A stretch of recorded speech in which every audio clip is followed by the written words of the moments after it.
All right, she's the local chef who's always showing us some healthy options when it comes to food. Coming up, Alicia Shevetone joins us live to teach us how to make endive bites for your summer gatherings. Those look good.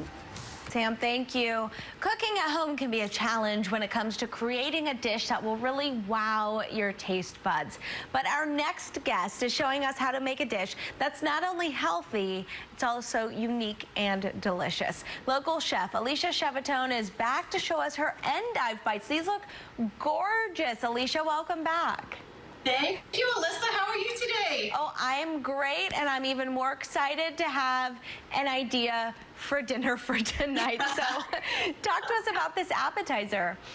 You know, so endive is part of the chicory family, and I don't know if you're familiar with it, but it looks like a little torpedo-shaped bowl, and it's great. It's kind of a cross between cabbage, not really lettuce, but it's a little bit bitter, and I tell you, it's the perfect foil for anything you want to put on top of it. View it as a chip. It's essentially just a chip, but in vegetable form. So it comes in a bulb like this. You chop off the little root end, and what you get are essentially a bunch of beautiful little leaves that you could put on anything, and it'll make a nice appetizer that you can circulate, walk around with. I'm really glad that you gave that warning that it's bitter, because I bought endive before thinking it was just an alternative to lettuce, threw it in how I normally make a salad, and because I wasn't ready for that flavor profile, I didn't pair it with the right things.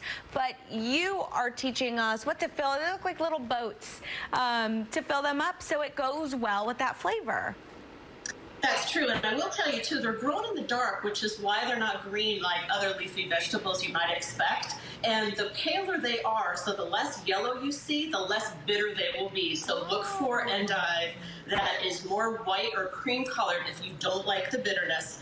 But what I've done here is a little bit seafood forward. I made some crab salad simply with some cream cheese, a little bit of sour cream, some crab, chives on top. That's one I made. Another one I made is almost a riff on bagels and lox. So I took some smoked salmon, sliced it up into ribbons, and what I did was I took a little ball of cream cheese and I put everything bagel seasoning on it, which is absolutely delicious. So yeah, you could pretty much put anything on these babies and they're delicious.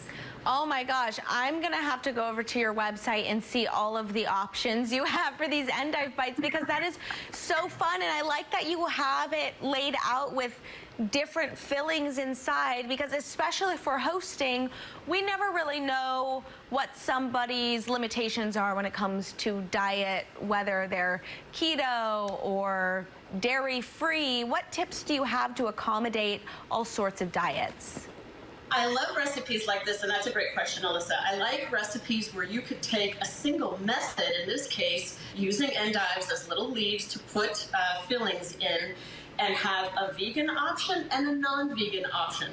So let's think this through. If you are a vegan, you can't eat vegetarian stuff, but if you're a vegetarian, you can eat vegan stuff. Exactly. So what I have here, and great segue, I've got a little endive slice, and I have some roasted pepper hummus.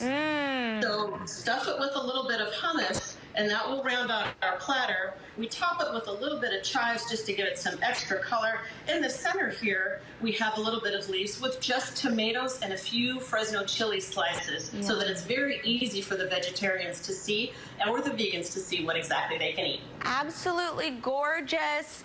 I'm gonna stop and get some endives on my way home from work today.